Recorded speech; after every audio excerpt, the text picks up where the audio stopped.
Hi అండి. ఈరోజు recipe aloo fry. Aloo ఫ్రైయా అని తేలికగా తీసేయకండి. ఈ ఆలు మనల్ని చాలా సందర్భాల్లో కాపాడుతూ ఉంటుంది. అది ఎప్పుడు అంటారా? పిల్లలకి స్కూల్ టైం అయిపోయినప్పుడు, అలాగే లంచ్ బాక్స్ ప్రిపేర్ చేయడానికి టైం లేనప్పుడు, మనకి ఒంట్లో బాగోనప్పుడు, మేబీ ఏదైనా హడావిడిలో ఉన్నప్పుడు ఆలు ఏమంటుందండి, నన్ను కట్ చెయ్యి, పోపు వేయి, ఉప్పు కారం వేయి, అలానే కాసేపు నన్ను ఫ్రై చెయ్యి.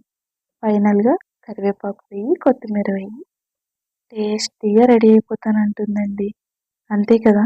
ఇంత ఈజీగా రెడీ అయ్యే ఆలూ ఫ్రైని తక్కువ చేసి చూడకండి. అలానే ఈ ఆలూ ఫ్రై చేసిన నన్ను ఆదరించండి. అలానే మన ఛానల్‌ని సపోర్ట్ చేస్తూ సబ్స్క్రైబ్ చేసుకోండి. మీరు కూడా ఒకసారి ఈ ఆలూని తాలింపు వేసి చూడండి. ఏమంటుందో నాకు కూడా చెప్పండి.